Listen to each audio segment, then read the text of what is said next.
Hi everybody, I'm Stephen Weerts, and with my co-author Stephen Lamberth, I'm presenting on the influence of mouth state on intermittent estuaries on fish communities.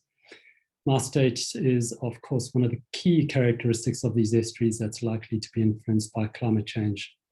My apologies that the title differs from that given in the early workshop information, but the overall intent here remains to present insights into the influence of mouth state on fishes in South African systems based on data collected on a regional scale.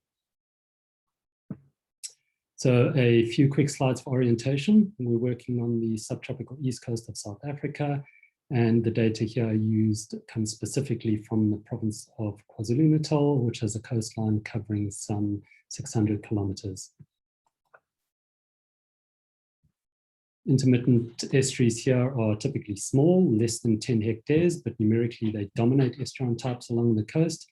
They typically breach in summer under the influence of seasonal rainfall, and they close in the drier winter months when a larger sea swell builds sandbars across their mouths.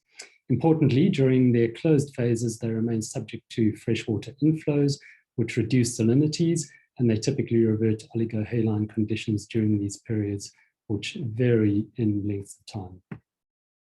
So the fish in these systems are typical of fishes in other systems elsewhere in the world. In terms of life history, they are made up of either marine spawners, which recruit into these estuaries as larvae or juveniles, and they use estuarine habitats as nurseries before they immigrate back into the sea as subadults or adults. This group is typically the most species-rich component of the estuarine fish assemblage. Estuarine resident species are typically small-bodied fishes which complete their life cycle in estuaries, but which also can recruit from connected marine or freshwater systems.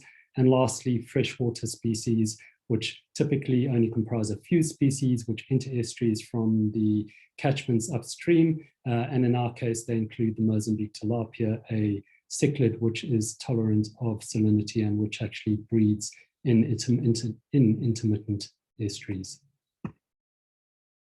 So climate change will impact intermittent estuaries in several ways. In addition to the ubiquitous sea level rise, in our case, increased rainfall and sea storms are probably most pertinent in terms of likely influence on estuarine mouth state.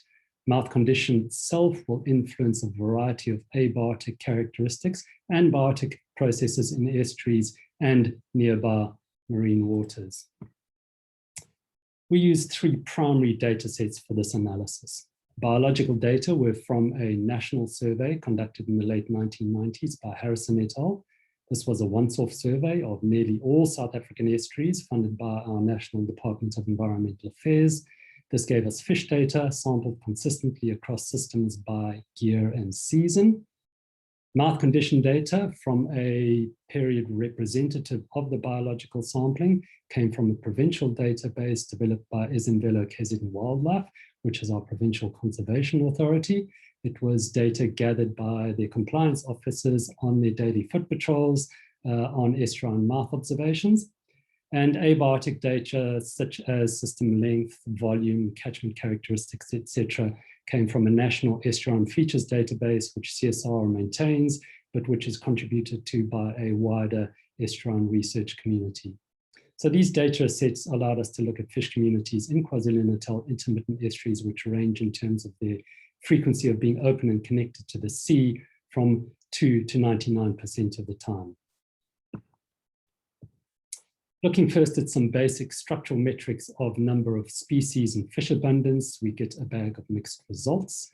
A predictable pattern emerged in terms of systems with better connectivity to the marine environment supporting a higher number of species. This is typical of similar systems elsewhere in the world, and it's driven primarily by higher numbers of marine species and systems which are open to the sea.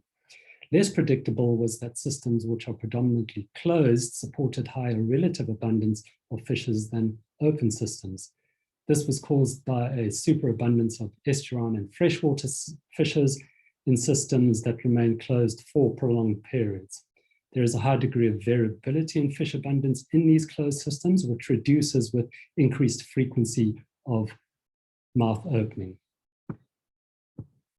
Moving on to multivariate community analyses, there's a definite continuum of assemblages across the mouth frequency gradient, but there is significant clustering of communities and systems that are either intermittently closed, that is, systems open for less than 60% of the time, compared with systems that are intermittently open, systems which are open between 60 and 90% of the time, and predominantly open estuaries, which are systems which are open for greater than 90% of the time.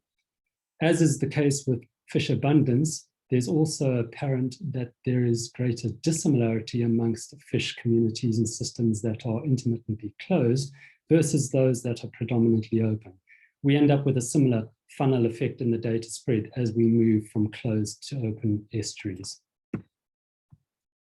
Using distance-based redundancy analysis to investigate the influence of abiotic variables in fish communities, it's clear that mouth open frequency plays a role in systems that close for greater than 10% of the time, but that estuarine length becomes increasingly more important as a driver of fish communities and systems that are predominantly open. So to start summing up then, there's greater variability in fish assemblages, both in terms of relative abundance and community dissimilarity in estuaries that are predominantly closed. This is seemingly counterintuitive as these systems are characteristically very stable in their closed states.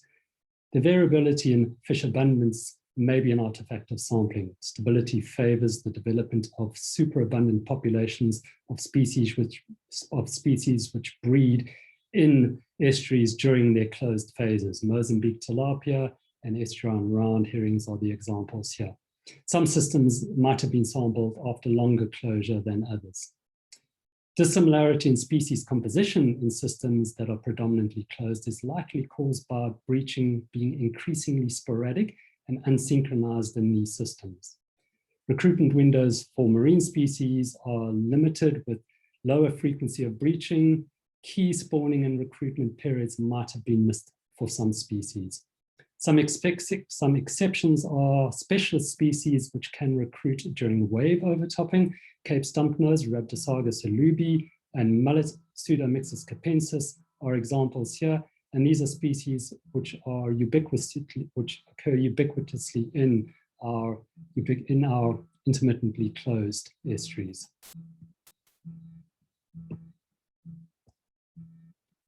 So from this, we can certainly start looking at developing and understanding and conceptual models of fish response fish response to mouth conditions.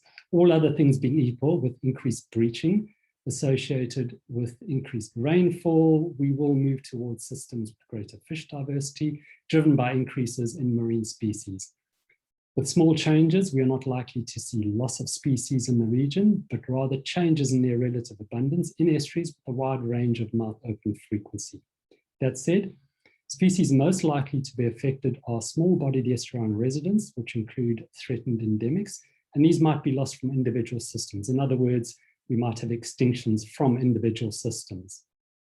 But there are some important caveats. Seasonality is important. A system that is open in summer is very different to a system that is open in winter.